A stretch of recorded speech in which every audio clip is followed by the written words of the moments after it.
Cameron's been a venture partner at Great Rock Partners since 2012. However, in the last few years, starting with 2015, he took a foray into the corporate development world and joined Pinterest as the head of corporate development. I would say it was not really a great surprise that Pinterest would ask him to do that, because Pinterest had cash and was interested in acquiring some companies, and so he got him to do that. And Cameron, who has a lot of experience investing in tech companies, a very large resume that you can tell us about that too if you like. My first question to you is just looking at joining Pinterest and going into this acquisition spree. In the time that you were at Pinterest, which I just ended very recently, Pinterest acquired 9 companies, all presumably designed to enhance its standing as a company that offers search in a very focused way, much more focused than Google, a kind of social networking, but a much more visual social networking than Facebook. A new concept, really, that it's really fascinating for those who haven't tried it.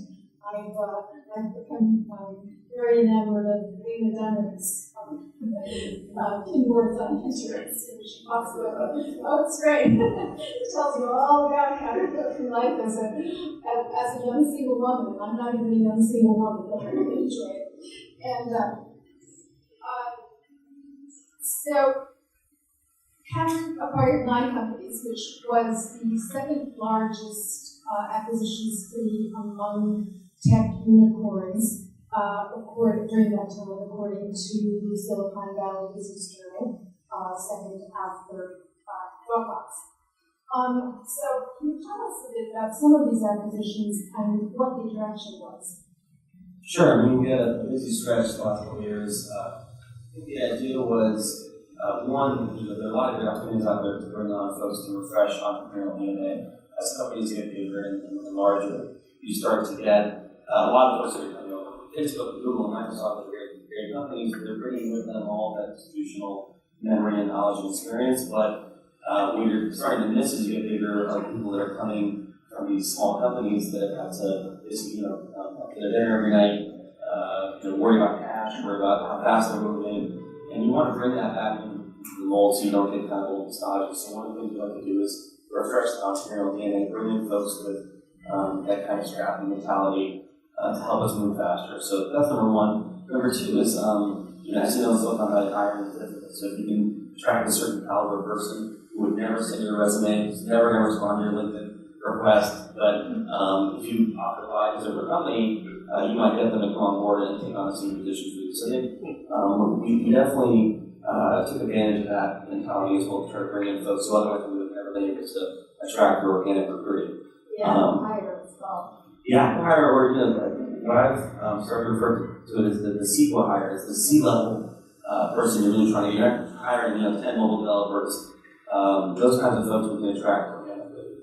But the really senior folks who otherwise would not come on board is one thing really. And then to that, we looked at deals in the commerce space, looked at deals in AI, looked at deals in search and discovery. Deals was very relevant for us. We looked at deals in ad tech, we looked at deals in video.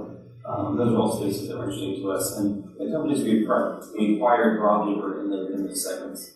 The one that I'll point out that was relatively unique was Instapaper, which was our first ever strategic acquisition where we acquired a company and are operating at the second product. We've never had a second product in the history of Pinterest, whereas even Twitter's got Periscope and find other things. Facebook and Google obviously have mobile products. So this is our first ever kind of second product that we're operating now. But imagine, as a corporate development M&A specialist, what you're looking for is companies you can acquire that will enhance your capabilities, which is quite different from what you've been looking for as a capitalist. That's right. There were times where I would bring in a company and people would be like, well, why are we looking at this? Are you just using it's a cool company? I'm like, no, look, here's how it would fit, here's what it can do for us, here's what the team's great, here's what the growth is. But you have to kind of paint a picture for folks in a way that's different. than your kind of financial return investment. It's a great company, it's a good outcome. But there is this close connectivity you have to have with the founders and the engineers to make sure that those who are looking at the corp dev side are not ahead of where the business is, that they're lining up with business priorities. So, that is quite different. Yeah, absolutely. Yeah. And what else? What are some of the qualities that you look for? A particular interest right now, very topical, is like traits and habits of founding CEOs and other executives of technology companies. What are some of the important traits and characteristics and habits that you'd be looking for? Absolutely. I mean, one of the things that because we're a relatively smaller company compared to some of our peers who are acquiring these same businesses, we can't afford to buy a 10, 20, 30-person team and just park them in a corner and say, we'll figure it out later. So each individual person, down to the administrative staff, would be interviewed in a detailed way on every M&A to figure out, is there a role for this person? Not only is there a role, but where are they going to sit? Who are they going to report to? Who's their manager? What level are they? What's their comp? So that you don't have to face those decisions after the fact. And the characteristics we look for in those folks are the same that we look for in the hires that we make. So it's tricky because it's not a different bar that we put both in M&A, so they have to look at this person pass. They have to be able to stand on their own 2 feet as if they went off the street for a regular role. But those characteristics are the same ones that Pinterest provides in general. It's humility, it's collaborative spirit, it's curiosity. The company really prides itself on a sense of curiosity and kind of questioning and trying to kind of get to the answers. And those same characteristics are the ones we look for. And the one that I look for personally is, again, that kind of founder, scrappiness, entrepreneurial DNA, that spirit that's kind of aggressive, fast-moving. Because as a company gets larger, you can get kind of a little bit more outside. Pinterest is known for a unique corporate culture in that. Yeah, and one of the things that we talked about before is that it's the company prides itself on being very sort of nice and collaborative. And one of the things that we've tried in the past few years to draw more to get people to be more assertive and actually express themselves. So that's not an anecdote. When I joined 3 years ago or so, in every conference room in the building, we had a sign that said, "Say the hard thing," to remind people to step up and actually say the thing that might be difficult or challenging or controversial, and not be shy about it because we felt like that wasn't happening enough. So you have to balance that with you can say the right thing or say the hard thing, but say it in a nice way or whatever. And the tone's got to be correct, so it's tricky because culturally you're going to find a place where people aren't in the hallway or that kind of stuff. You want to be again kind of collaborative about it, but it is something that we're trying to push on more and more. Well, do you think the acquisitions changed the company? How would they? I hope so. Well, that's an idea, of course. Yeah. How so far have you seen the acquisitions enhance what Pinterest is able to do? Absolutely. I mean, look, the biggest impact has been, I think, in terms of leadership, because we've presented to my argument the CEO of the company called that we acquired has been leading a number of initiatives for us across our home vertical areas, commerce and shopping. Mike McDoley, who was the CEO of the company called Tote that we bought. Tote, very ironically, we bought a company called Tote because for those of you who are into trivia, the original name of Pinterest was Tote. The company was called Tote. We became Pinterest later on. And so it's called Tote buying Tote, which I thought was funny. Mike is now running a lot of our ads products. So he's driving a bunch of that side of our business with monetization and advertising. And so, the biggest impact for these folks coming in has really been on the leadership side. And then, of course, Instapaper, we have again our first ever second product that's actually operating. Instapaper, for those of you who know, is a news saving app, which was here in New York. We moved that team out to San Francisco, actually. And then there are deals that were done before my time that have had a tremendous impact. The biggest one, I think, is probably Visual Graph, the company we bought in 2012 or 13, that has formed the basis of our Lens product. That is the image recognition product we have on your phones now. If you open up Pinterest and you're able to take a picture of this chair or that bag, and we'll tell you exactly what it is. All of that is built on the back of Visual Graph and that team, Kevin, Jake, and his guys. So that's really enhancing the ability of Pinterest to be a shopping site. I mean, certainly for discovery, I think our goal is to be kind of top of the funnel discovery. There are certain searches that are perfect Google searches. What is the address of the Nasdaq building? Great Google search. But what are interesting places to visit in Times Square?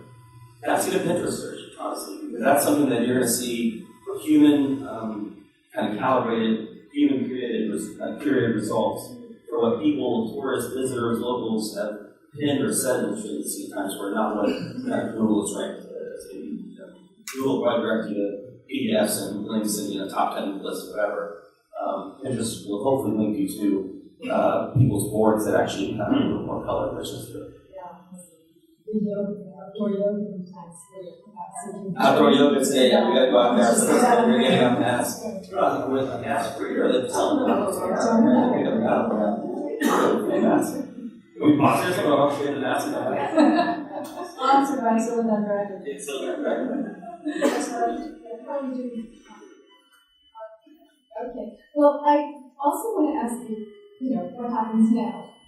You're going back to Big Mom, right? Well, there's a venture partner now, so we're kind of figuring it out. It's big guys, about 5 companies and boards since I Okay. Well, how has this experience influenced your perceptions of companies as a venture investor?